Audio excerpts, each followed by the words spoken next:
Welcome back to our channel. It's always a privilege to have you here with us. Today we are exploring a theme that cuts right through the modern way of life, challenging our assumptions and asking us to reconsider the core of what it means to live a meaningful existence. Here's the question: what happens when you live only for yourself? Is it enough to simply chase your own happiness, your goals, your success? Or does such a life, in the end, feel too narrow, too hollow? In the teachings of the revered master, Khenpo Tsaltrim Lodro, one of the greatest Tibetan Buddhist thinkers of our time, we find a bold and transformative truth: living solely for oneself is a path that leads not to freedom, but to limitation. Real fulfillment, true peace, and deep spiritual awakening come not from self-centered striving, but from turning our hearts outward, from serving, giving, and walking the path of compassion. Today, let's take a journey through these teachings and stories that illustrate how living for others doesn't mean losing yourself. It means finding your truest, most expansive self. In the modern world, we are constantly told to put yourself first. Self-love, self-care, self-development, these are the buzzwords of our time. And while these ideas are not inherently wrong, when taken to the extreme, they breed isolation, entitlement, and a subtle kind of suffering that creeps in even when our goals are achieved. Have you ever reached a milestone, something you worked for, dreamed of, and found that the joy disappeared quickly? That the victory felt oddly empty? That's the whisper of a life that is too small. That's the quiet call of your soul asking, is there more than just me? Buddhism answers with a resounding yes. And not only is there more, it's the very thing your heart has been searching for. Khenpo Tsaltrim Lodro often says, the highest practice is not to escape the world, but to embrace it with awakened eyes. This doesn't mean we must become martyrs or abandon our needs.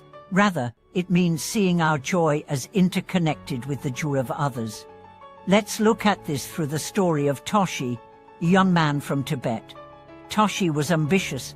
He wanted to be a successful businessman, earn money, and provide a good life for his family. He worked tirelessly and achieved great financial success before the age of 30. But one evening, after closing a lucrative deal, he sat alone in his luxury apartment, sipping expensive tea, and felt a strange emptiness. He thought of the people he had stepped over to get there, the friends he'd neglected, the employees he'd underpaid, the long hours spent chasing numbers, while his heart slowly withered. He began searching, not for another business, but for meaning. He found a Dharma center. He started attending teachings, sitting in meditation. One day, he heard Khenpo Tsaltrim speak about bodhicitta, the awakened mind that seeks enlightenment not for oneself alone, but for all beings.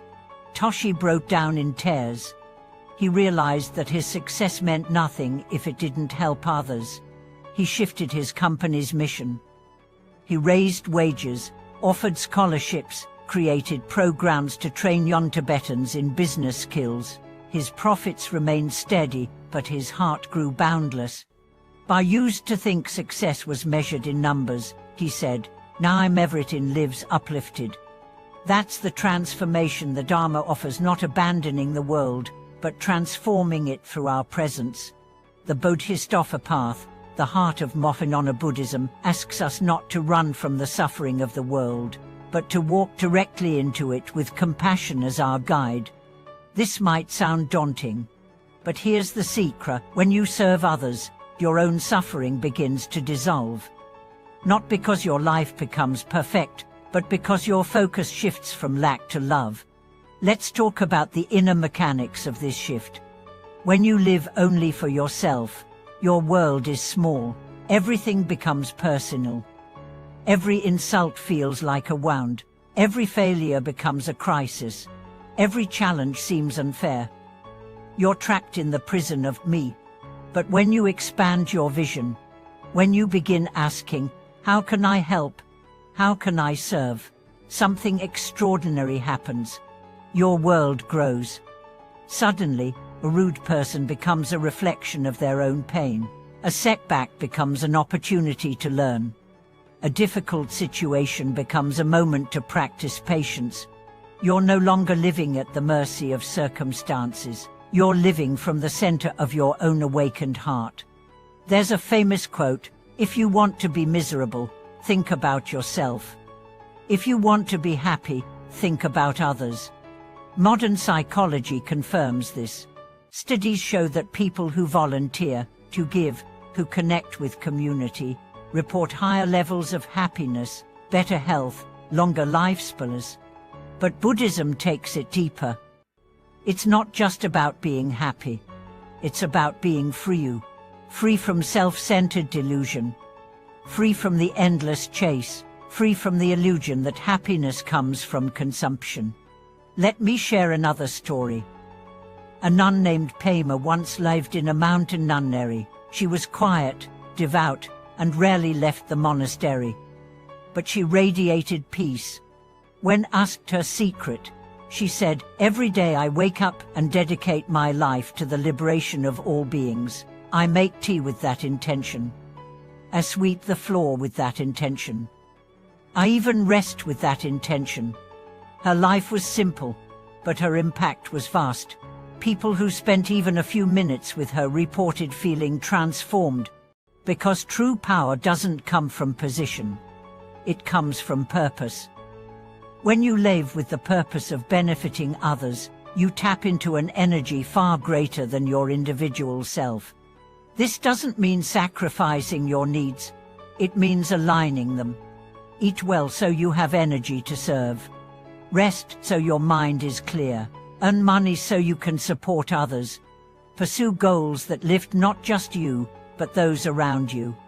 And when things get hard, as they will, you'll have a deeper well to draw from. You won't crumble, because your strength is rooted in love, not ego. Even when people disappoint you, even when the world seems unjust, you'll continue, because your path is bigger than approval, bigger than comfort. It's anchored in the vow to awaken for the sake of all.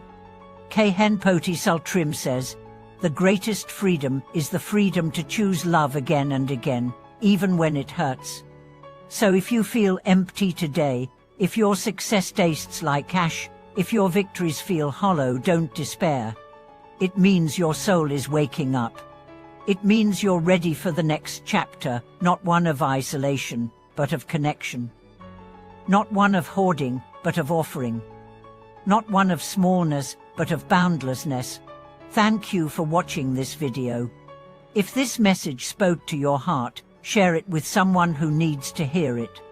Tell us in the comments how you've experienced the joy of giving. And don't forget to subscribe, like, and return for more teachings that illuminate the path from self to selflessness, from narrow living to boundless being.